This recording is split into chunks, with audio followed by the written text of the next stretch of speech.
The air in the Pine Ridge Estates Community Center conference room was as sterile and cool as the architectural renderings on the walls.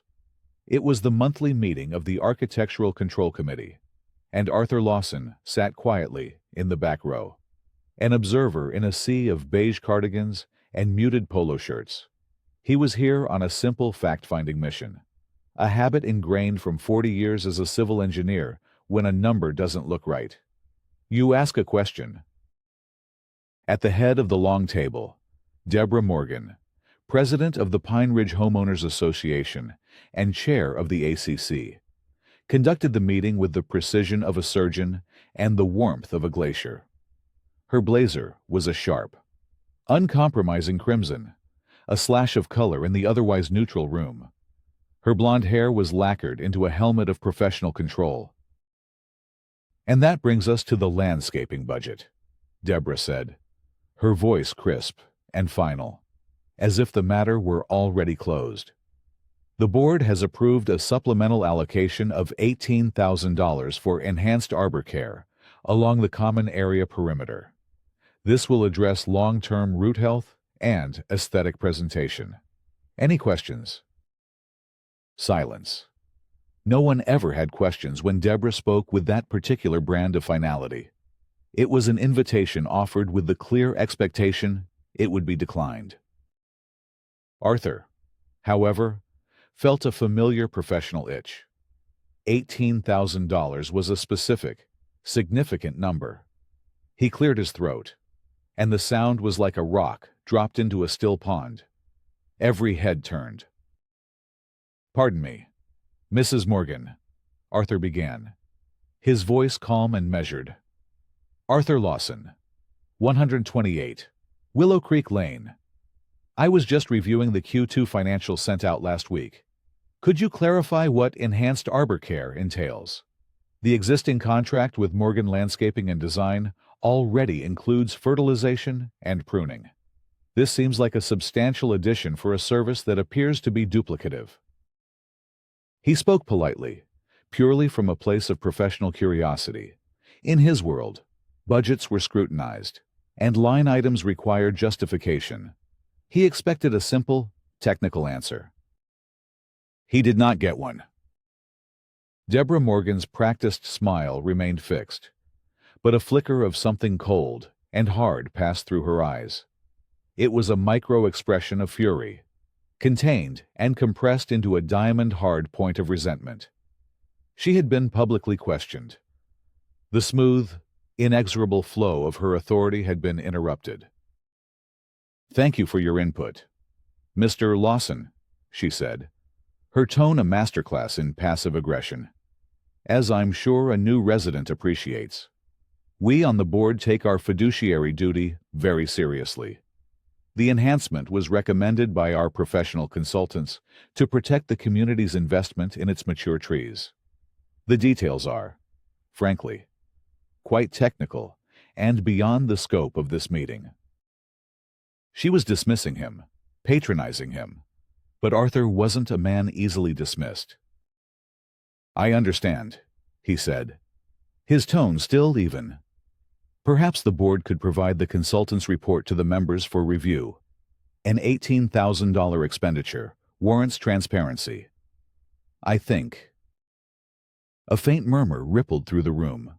A few homeowners nodded almost imperceptibly. He had given voice to a thought many had harbored but never dared to speak.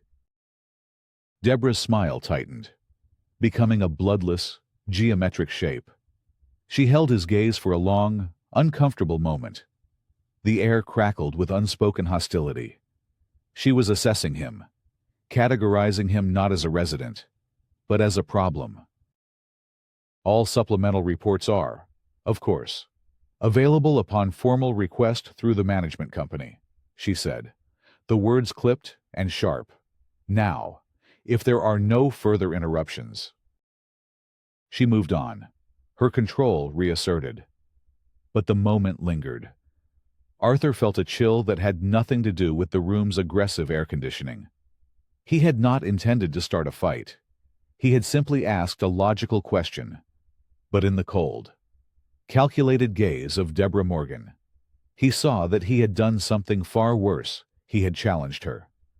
As the meeting adjourned, she approached him, extending a hand with perfectly manicured nails. "Mr. Lawson," she said, her voice now syrupy sweet. "It's so wonderful to see new homeowners taking an active interest. We value community engagement here at Pine Ridge." Arthur shook her hand. It was cold and firm. "I just believe in understanding the numbers," he replied honestly. "Of course you do," she said, her smile never reaching her eyes. "Precision is so important. We pride ourselves on it. That's why we have rules. It ensures everything remains perfect." She squeezed his hand a fraction too hard, before releasing it and turning away, gliding out of the room like a ship of the line.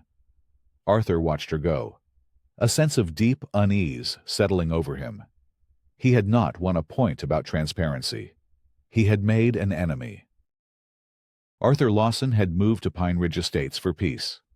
After the long, quiet battle his wife, Clara, had fought and ultimately lost.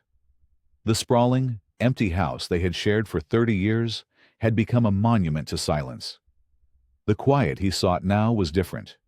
He wanted the gentle, ambient hum of a well-ordered life, not the crushing void of absence.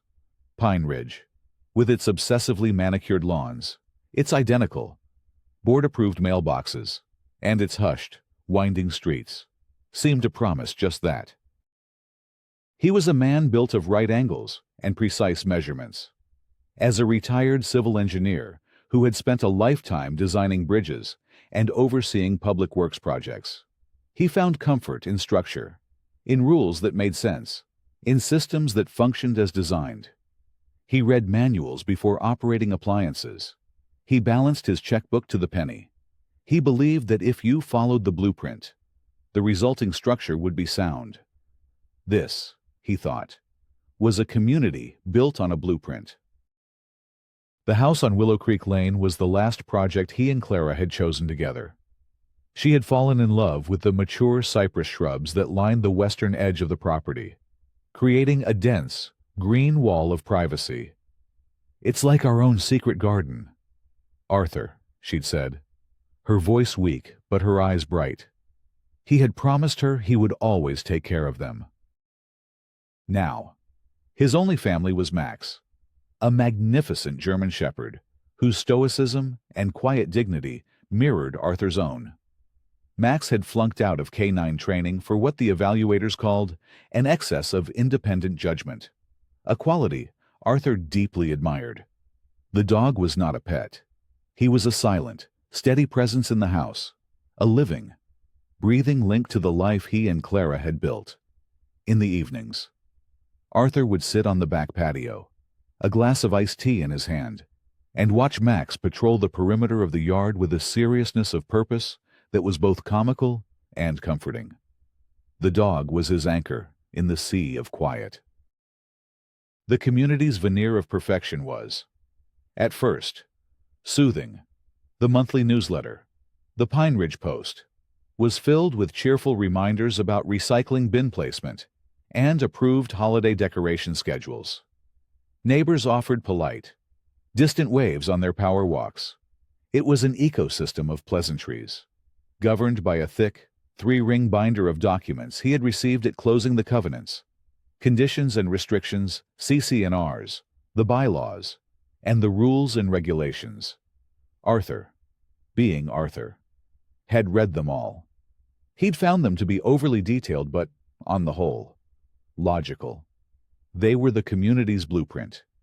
He had no intention of violating them. He intended to be a model resident, quiet, compliant, and unobtrusive.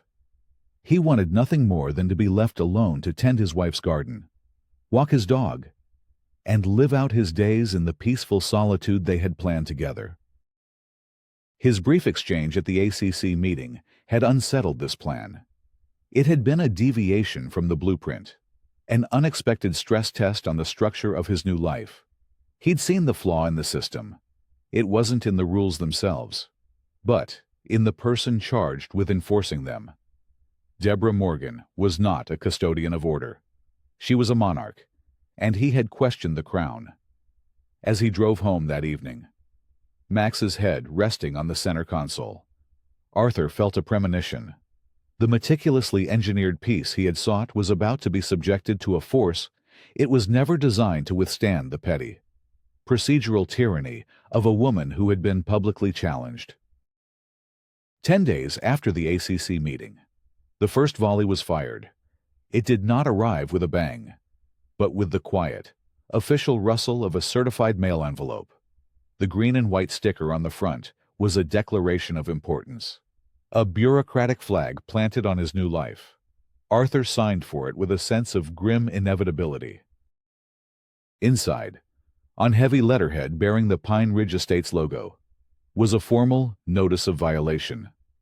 His eyes scanned the text, his engineer's mind parsing the cold, formal language.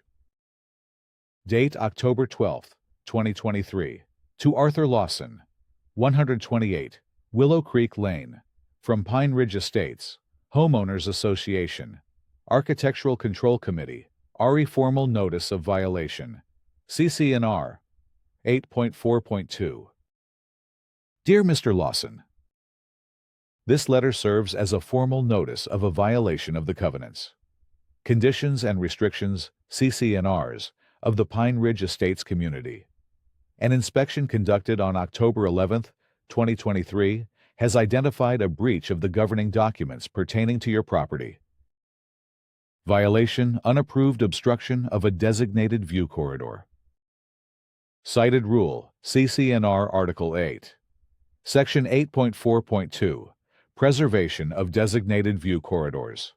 No structure, planting, or other material shall be placed or permitted to remain upon any lot which may damage or interfere with any easement for the installation or maintenance of utilities, or which unreasonably obstructs the view from any other lot or common area in a manner contrary to the designations on the original plat map. Specifically, the row of mature cypress shrubs located on the western boundary of your property has been found to be in violation of this covenant. These plantings currently obstruct a designated view corridor. Required action: the aforementioned shrubs must be removed in their entirety. Cure period: you have 14 days from the date of this notice to cure the violation. The deadline for compliance is October 26, 2023. Failure to cure this violation within the designated time frame will result in the imposition of fines, as outlined in the association's fine policy, beginning at $100 per day. Arthur read the letter twice, then a third time. His heart, usually a steady and reliable mechanism, began to beat with a heavy, unfamiliar cadence. The cypress shrubs, Clara's shrubs. He looked out the window at them, a dense, vibrant wall of green that had stood there for what must have been 20 years. They were part of the landscape, part of the reason they had bought the house. He walked to his desk and pulled out his copy of the CC&Rs, the thick binder he had so diligently read. He found Article 8, Section 8.4.2.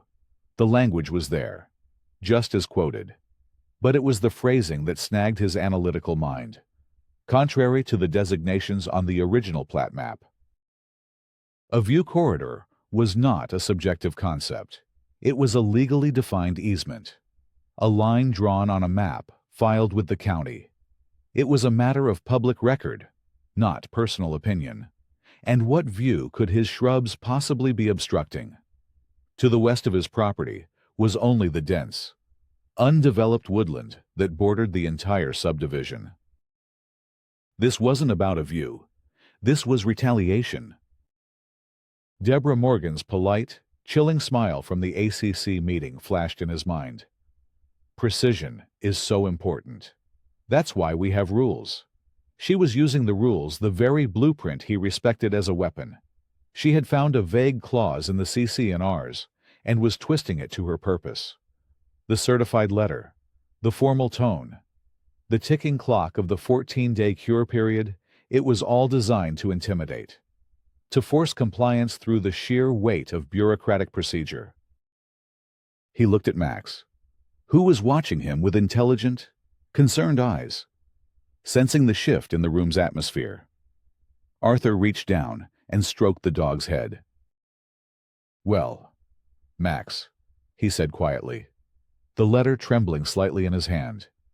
"It looks like Mrs. Morgan has decided our peace and quiet is in violation of the community standards." The battle had begun, and it would be fought not with shouts and anger, but with paper, deadlines, and the cold, hard language of the law.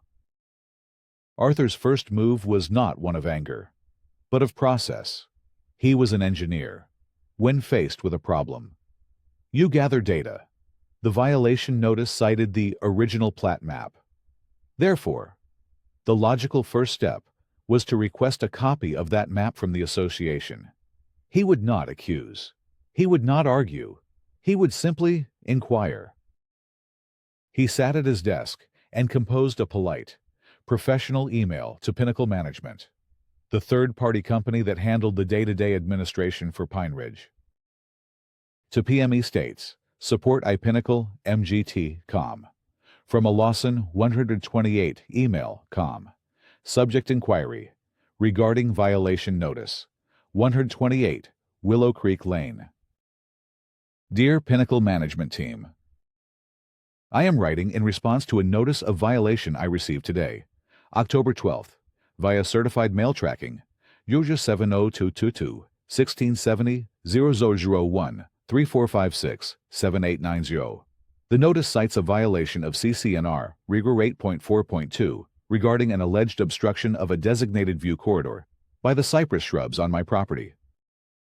To better understand and address this matter, could you please provide me with a copy of the official plat map referenced in the CCNR specifically?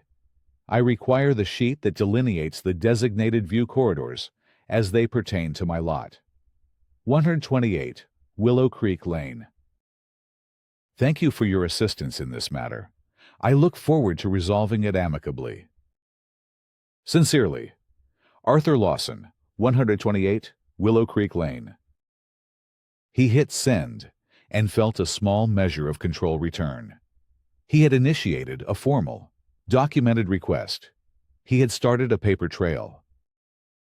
For 2 days, there was only silence. On the third day, a reply appeared in his inbox. It was not the helpful response he had hoped for. To a Lawson 128 email.com. From PME states, support a Pinnacle MGT com. Subject RE inquiry regarding violation notice 128 Willow Creek Lane. Dear Mr. Lawson, thank you for contacting Pinnacle Management. We acknowledge receipt of your email regarding the violation notice issued for your property. The decision of the Architectural Control Committee is based on a thorough review of the governing documents and a physical inspection of the property. The Board of Directors has full authority to interpret and enforce the covenants as they see fit to preserve the aesthetic integrity and property values of the community. The violation stands as cited. Please be reminded that the deadline to cure the violation is October 26, 2023. Failure to comply will result in the automatic levying of fines. Should you wish to dispute the violation, you may request a formal hearing before the board, as per the procedures outlined in your community's bylaws. Thank you, Pine Ridge Community Support Team. Arthur stared at the screen. It was a masterpiece of corporate non-communication. They had not answered his question. They had not provided the map. They had simply reiterated the threat and pointed him toward a bureaucratic dead end, a hearing before the very people who had issued the violation. He was being stonewalled. He felt a surge of frustration, hot and sharp. This was a rigged game. They were refusing to provide the one piece of evidence that could prove his innocence or guilt. They were acting as judge, jury, and by withholding the law book, the prosecution as well. He picked up the phone and called the number listed at the bottom of the email. After navigating a labyrinthine, automated menu, he was connected to a junior-level community support specialist who sounded barely out of her teens. He explained the situation calmly, referencing the violation notice and his email. "Sir, I'm showing here that the ACC has made its determination," she said, her voice a monotone of practiced indifference. "We don't have access to those kinds of maps here. That's handled by the board. But the management company is the official record keeper for the association. Are you not?" Arthur pressed, keeping his voice level. "Surely you have a copy of the community's founding legal documents, including the plat maps." There was a pause. The sound of clicking keys. "Sir," as the email stated, "if you wish to dispute this, you must request a hearing. All evidence can be presented at that time." "How can I present evidence if you won't provide me with the documents my case depends on?" he asked, the logic of the situation becoming more and more circular. "I'm sorry, sir. That is the process," she repeated, the finality in her voice telling him the conversation was over. He hung up the phone, the dial tone buzzing in his ear. The obstacle was not a wall he could engineer his way around. It was a moat of procedural quicksand. They were using the process itself to deny him due process. Deborah Morgan's strategy was clear: isolate, intimidate, and overwhelm. She knew that most people, faced with this kind of bureaucratic inertia and the threat of mounting fines, would simply give up. They would cut down the shrubs. Arthur walked to the window and looked out at the green cypress wall. Standing sentinel at the edge of his property, Clara's trees. He thought of her promise. He would not give up. If they wouldn't give him the blueprint, he would find it himself. The next 2 weeks became a crash course in suburban warfare. Arthur Lawson, a man who had craved peaceful retirement, found himself transformed into a reluctant investigator, a procedural detective hunting for truth in a forest of bylaws and bad faith. His first call was to David Chen, his old partner from the engineering firm. David was a pragmatist, a man who saw the world in terms of cost-benefit analysis. Arthur laid out the situation, the violation, the stonewalling, the clear retaliation from Deborah Morgan. "Just cut the bushes." "Art," David said, his voice tinny over the phone. "I'm serious. What's it cost a few $100 for a tree service? You're retired. Is this really the hill you want to die on? It's an HOA. They have their own little fiefdom with their own crazy rules. You can't win." "It's not about the bushes." "David." "Not really." Arthur tried to explain. "It's the principle. She's fabricating a violation and using the system to bully me into compliance. If I let her do this, what's next? The color of the house, the model of my car. She's testing me." "So let her," David countered. "Your blood pressure is more important than a shrub. You moved there to relax. Remember, don't let some power-tripping busybody ruin it." Arthur hung up, feeling more resolved than ever. David's practical advice highlighted the very thing he was fighting against: the slow, creeping erosion of reason, the idea that it was easier to submit to nonsense than to challenge it. His next break came from an unexpected source. While walking Max one morning, he struck up a conversation with a neighbor from the next street over, a sharp, energetic woman in her late 60s named Eleanor Vance. He vaguely mentioned his struggle with the ACC. Eleanor's eyes lit up with a knowing, cynical spark. "Let me guess. Deborah Morgan," she said, rolling her eyes. "That woman rules Pine Ridge like it's her personal Versailles.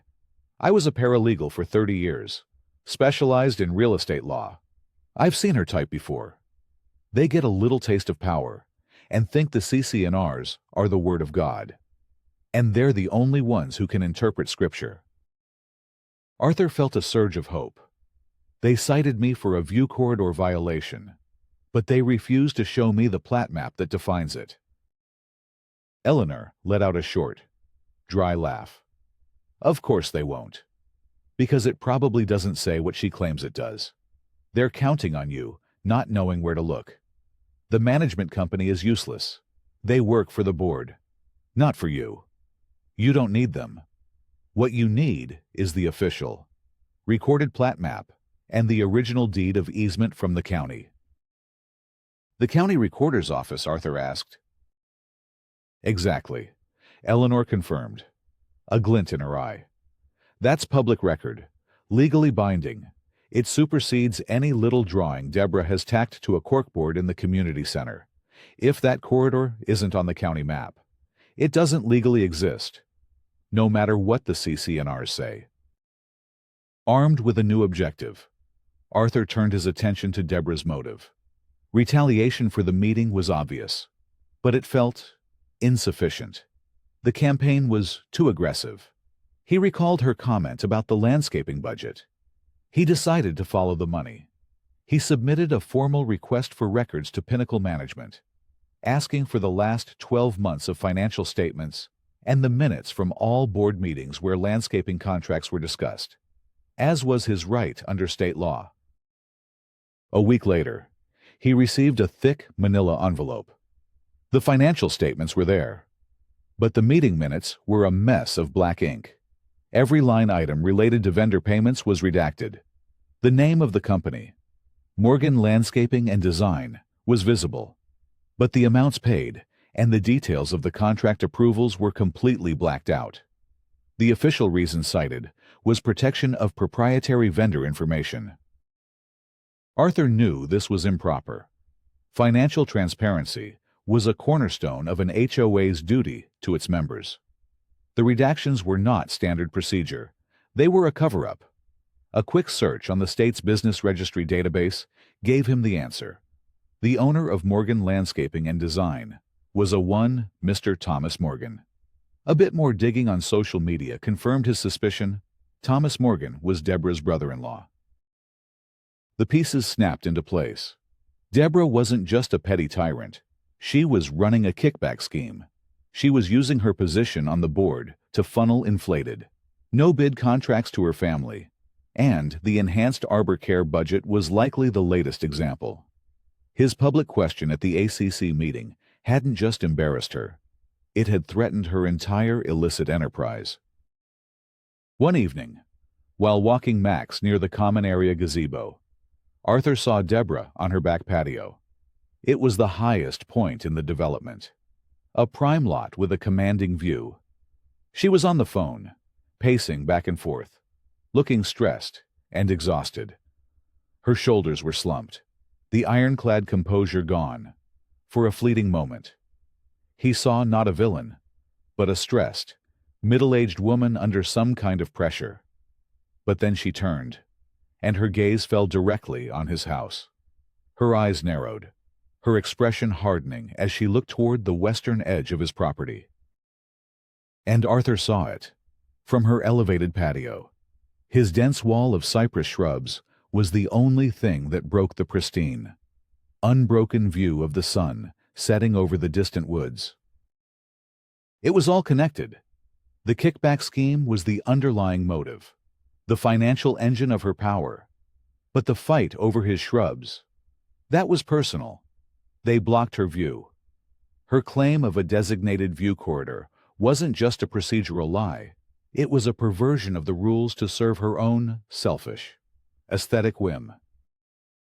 He now had the motive and a clear path to the evidence. He and Eleanor made an appointment at the county recorder's office for the following day. He was no longer just defending his property. He was dismantling a corrupt system, one carefully documented step at a time. The Franklin County Hall of Records was a temple of bureaucracy, smelling of old paper, dust, and the faint, metallic scent of microfilm.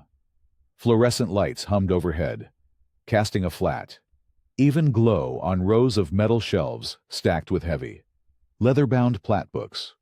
Arthur felt a strange sense of comfort here. This was a place of facts, of hard lines drawn on paper, of legally binding truths that could not be redacted or reinterpreted by a homeowners association. Eleanor Vance navigated the archives with the confident ease of a seasoned pro. "It's all about the parcel number," she explained, leading him to a large, cluttered counter where a county clerk, with a weary expression, presided over a computer terminal. Pine Ridge Estates. Phase 2. Recorded in 1998. The clerk typed for a moment, then pointed them toward a specific aisle. "Book 412, page 88, he said without looking up. They found the massive book and, with some effort, heaved it onto a slanted reading table. Eleanor ran a practiced finger down the index, her lips moving silently. "Here we are. Pine Ridge Estates, plat map, sheet 4 of 7 easements and common areas." Arthur felt a jolt of adrenaline as she turned to the page. There, in crisp, black and white detail, was the blueprint of their community. Every lot, every street, every common area was laid out in a precise grid. Dashed lines crisscrossed the map, indicating utility easements, drainage ways, and other encumbrances. "All right, Arthur, let's find your lot," Eleanor murmured, tracing the lines with her finger. "Willow Creek Lane, number 128. There you are." They both leaned in, their heads close together, studying the space that represented his home. A standard utility easement ran along the back of the property, but the western edge where Clara's cypress shrub stood was clean. There were no dashed lines, no special notations. "Now, let's find this so-called view corridor," Eleanor said, her eyes scanning the entire map. "The CC&Rs say they're designated on the plat, if it exists. It has to be here." Her finger moved across the page, past the pool, past the tennis courts, and stopped on the small, circular common area at the heart of the development. "Ah," she said, tapping the glass. "Look at this." There, clearly labeled, was a single, official designated view corridor. It was a wide, fan-shaped easement originating from the community gazebo. The easement was drawn specifically to protect the panoramic view from that common area structure, looking out over the small pond and toward the distant hills. It was nowhere near his property. In fact, it was on the opposite side of the neighborhood, a full half-mile away. Arthur stared at the map, a slow smile spreading across his face. It was better than he could have hoped. The evidence wasn't ambiguous. It was definitive. He wasn't just right. She was profoundly, demonstrably, and legally wrong. "She fabricated it," he said, the words coming out in a quiet rush of vindication. "She completely invented it." "Worse than that," Eleanor corrected, pointing to the legal notes at the bottom of the plat. This map was legally recorded and referenced in the original Declaration of Covenants. This is the document. Any interpretation of the CC&Rs has to conform to this. Her claim has no legal basis, none whatsoever. Arthur pulled out his phone and took several high-resolution photographs of the map, zooming in on his lot, the gazebo, and the official view corridor designation. He captured the title block, the county seal, the date of recording every detail that screamed official. This was his smoking gun. "This is it," he said to Eleanor, his voice filled with a newfound energy. "This is the proof." "It sure is," she said, a grimly satisfied smile on her face. "But be careful. Arthur, you're not dealing with a reasonable person. You're dealing with a cornered animal. Having the evidence is one thing. Getting them to accept it is another." He knew she was right. Deborah wouldn't fold easily. She would double down. She would lie. He now had the ammunition. But the next battle would be fought in her territory, in a private hearing where she controlled the proceedings. His evidence was perfect, but it was about to go up against a system that was perfectly rigged. The hearing was held not in the main community center room, but in a small, windowless conference room that felt more like an interrogation chamber. A single, polished mahogany table dominated the space. On one side sat Deborah Morgan, flanked by two other ACC members, both of whom studiously avoided Arthur's gaze, their expressions carefully neutral. On the other side, alone, sat Arthur. A representative from Pinnacle Management was present to take minutes, her fingers poised over a laptop like a court stenographer. Arthur felt a calm resolve settle over him. He had his evidence laid out neatly in a binder, the violation notice, his email chain with Pinnacle, the redacted financial records, and the centerpiece, a large, color printout of the official county plat map, with his lot and the true view corridor highlighted. "Mr. Lawson," Deborah began, her voice devoid of any warmth, "we are here to review your dispute of the violation issued on October 12th. You have been cited for a breach of CC&R Section 8.4.2. You have 5 minutes to present your case." 5 minutes. It was another procedural constraint designed to limit him. He nodded. "Thank you, Madam Chair," he began, his tone professional and dispassionate. "The violation notice claims my shrubs obstruct a designated view corridor. However, the CC&Rs explicitly state that such corridors are defined by the designations on the original recorded plat map. I have obtained that map from the Franklin County Hall of Records." He slid the large printout across the table. "As you can clearly see, this is the official, legally recorded plat map for Pine Ridge Estates, my property. Lot 128 is highlighted here in yellow. The only designated view corridor in this entire development is highlighted here in green. It originates from the common area gazebo and protects the view of the pond. It is located over half a mile from my property." He paused, letting them absorb the visual evidence. It was irrefutable. The two other committee members shifted uncomfortably in their seats, glancing at Deborah. "Therefore," Arthur concluded, "the basis for the violation is factually incorrect. No such view corridor crosses my property. The shrubs are not, and cannot be, in violation of Section 8.4.2. He sat back, confident that the matter was settled. The facts were undeniable. Deborah Morgan picked up the printout and glanced at it for a moment, her expression one of utter disinterest. Then, she pushed it back across the table.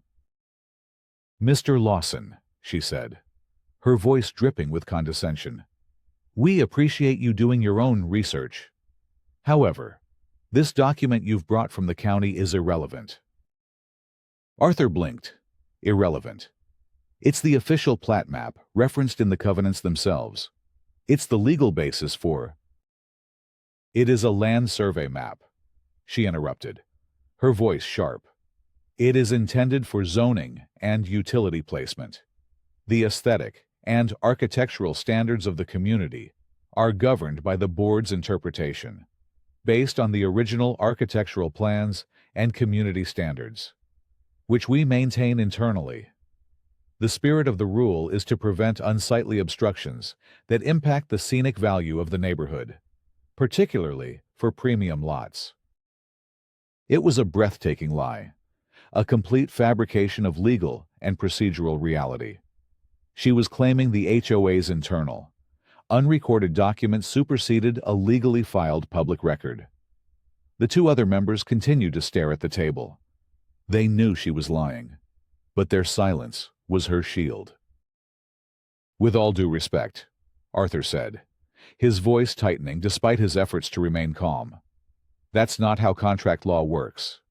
The CC&Rs are a legal contract, and they explicitly reference the recorded plat map. Your internal drawings have no legal standing in this matter." Deborah offered him another of her cold, bloodless smiles. Your legal opinion is noted. However, the committee, which is vested with the authority to interpret these rules, disagrees. The intent of the covenant is clear. The shrubs are an obstruction. She looked to her two colleagues, all in favor of upholding the violation. Their hands went up in unison, slow and reluctant, but they went up. The motion carries, Deborah announced, a triumphant gleam in her eye. The violation is upheld. You will receive a formal notice of fine in the mail. The fine is $100 per day, retroactive to the end of the cure period. You currently owe $400. I suggest you remit payment promptly and remove the shrubs to prevent further fines. If the balance remains unpaid, the association will have no choice but to place a lien against your property. Arthur sat there, stunned into silence. He had walked in with a nuclear weapon of evidence and had been defeated by a lie. His proof had been dismissed. The system wasn't just rigged. It was a complete fiction. A kangaroo court where the law was whatever Deborah Morgan decided it was on any given day. He gathered his papers, his hands trembling slightly with contained rage. He had lost. The fine was already accruing. The threat of a lien, a legal claim against his home, was now real and imminent.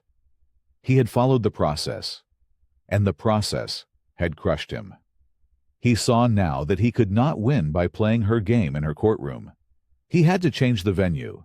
He had to take his case to a higher court, the court of public opinion. The annual homeowners meeting was in 3 weeks. The Pine Ridge annual homeowners meeting was the social and political Super Bowl of the subdivision, held in the main hall of the community center. It was the one time all year the residents gathered in one place. The air was thick with a mixture of civic duty, neighborly gossip, and palpable tension. Arthur Lawson sat in the third row, a manila folder resting on his lap. Beside him, Eleanor Vance gave his arm a reassuring squeeze. At the front of the room, Deborah Morgan presided from a raised dais, a queen addressing her court. To her left, the other board members sat in a line, including Michael Chen, a young father who looked increasingly uncomfortable. To her right, a large projector screen displayed the meeting agenda. At the corner of the screen, a digital countdown timer was prominently displayed: 05:00. This was for the public comment period at the end of the meeting, a strictly enforced 5-minute slot for any resident who signed up. Arthur's name was last on the list. Deborah ran the meeting with an iron fist, moving through budget approvals and committee reports with ruthless efficiency. She was at the height of her power, confident and untouchable, when she announced the successful resolution of several long-standing architectural violations. She shot a brief, triumphant glance in Arthur's direction. The notice of fine had arrived 2 weeks ago, followed by a stern, final notice before liens action. The debt was now over $2,000. The clock was ticking. Finally, she arrived at the last agenda item. We now move to the public comment period. Each speaker will have 5 minutes. The timer will be displayed on screen. First up is Mrs. Gable to discuss the holiday decoration schedule. Arthur watched as neighbor after neighbor took the podium to discuss pool hours, parking, and pet waste. The timer was relentless, cutting people off mid-sentence. The suspense built. When the second-to-last speaker finished, Deborah announced, "Our final speaker is Mr. Arthur Lawson." Arthur walked to the podium, his heart hammering with a pressure he hadn't felt since his final bridge inspection on a multi-billion-dollar project. He placed his folder on the lectern and looked out at the 100 or so faces staring back at him. He glanced at the screen. 05 or 0. The clock started ticking down. "Good evening," he began, his voice steady and clear. "My name is Arthur Lawson, 128 Willow Creek Lane. I'm here tonight to talk about transparency and the proper application of our governing documents. He placed his first document on the overhead projector. It was the notice of violation. A month ago, I received this notice, claiming my shrubs violated a designated view corridor under CC&R Section 8.4.2. I was ordered to remove them or face substantial fines. He swapped the document for the next one. A high-resolution photo of the official Franklin County plat map filled the screen. The CC&Rs state that these corridors are designated on the recorded plat map. This is that map, as you can all see. The only designated view corridor in Pine Ridge is here, originating from the gazebo. My property is over here. There is no corridor on or near my property. The violation is, therefore, based on a complete falsehood. A low murmur spread through the room.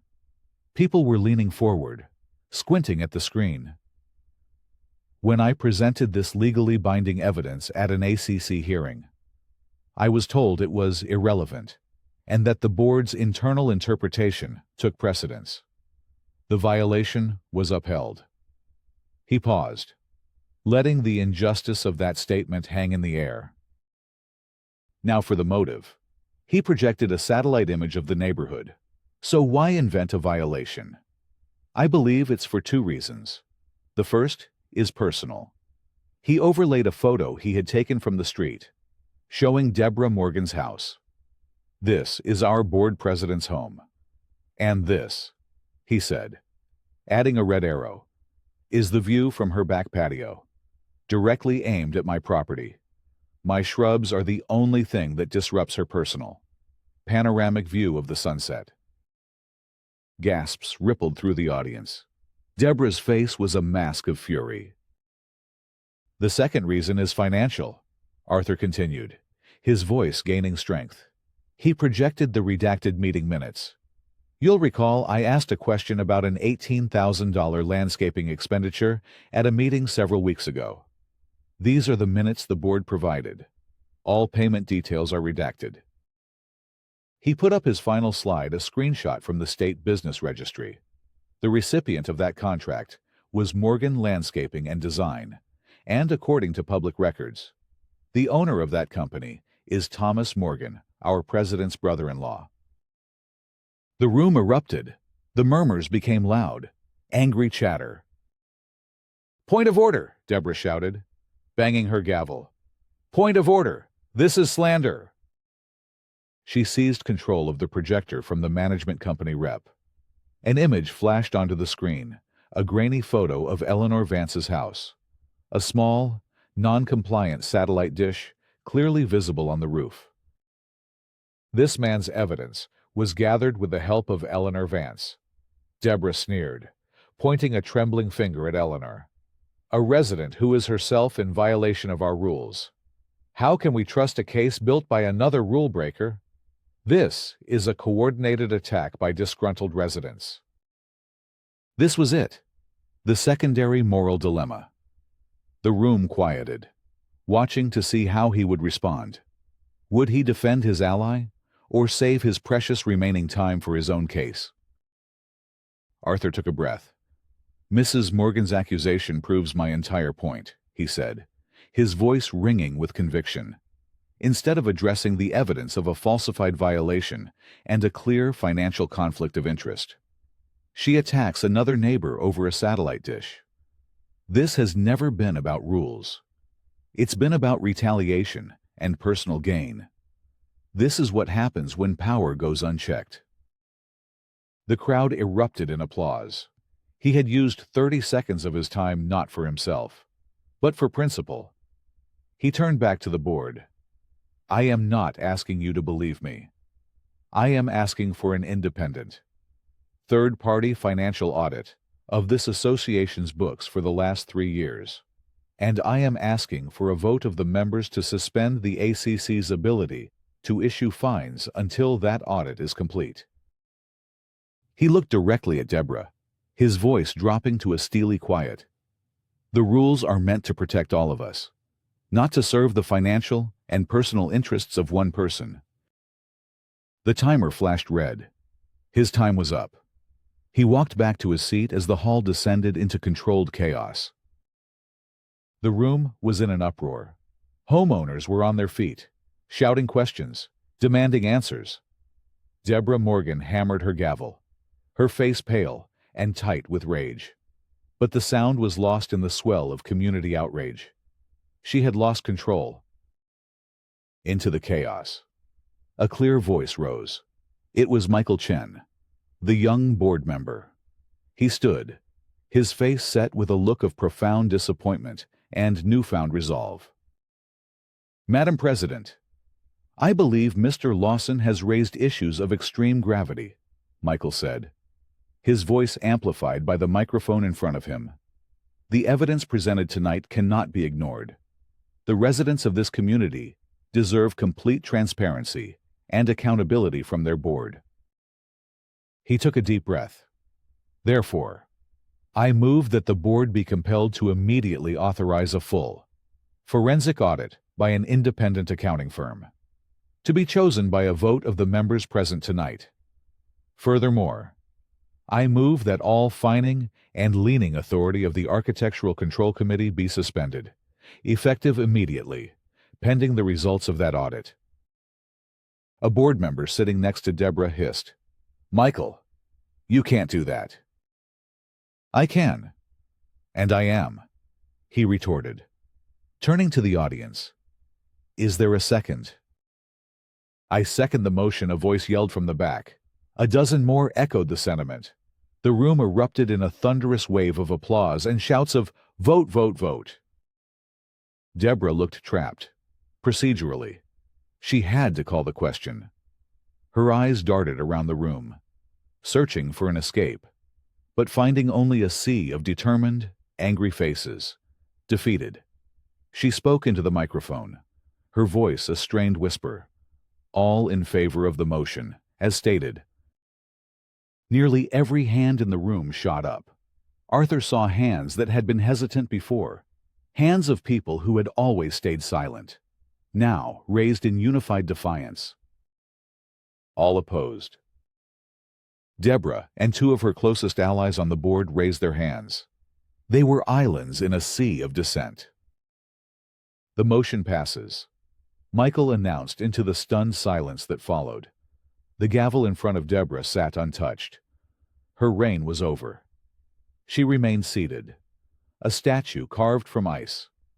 As the meeting disintegrated around her, residents swarmed Arthur and Eleanor, shaking their hands, clapping them on the back, their faces alight with the thrill of a revolution won not with pitchforks, but with plat maps and principles.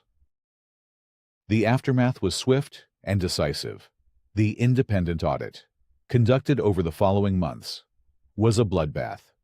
It uncovered years of financial mismanagement, conflicts of interest, and the blatant kickback scheme involving Morgan Landscaping and Design. Faced with incontrovertible proof and the threat of legal action from the association's insurance carrier, Deborah Morgan, her two cronies on the board, and her brother-in-law quietly agreed to a settlement. They would repay over $100,000 in ill-gotten gains in exchange for the HOA not pursuing criminal charges. Deborah and her allies resigned from the board in disgrace. Their letters, read aloud at a special meeting, were filled with bitter accusations of a witch hunt.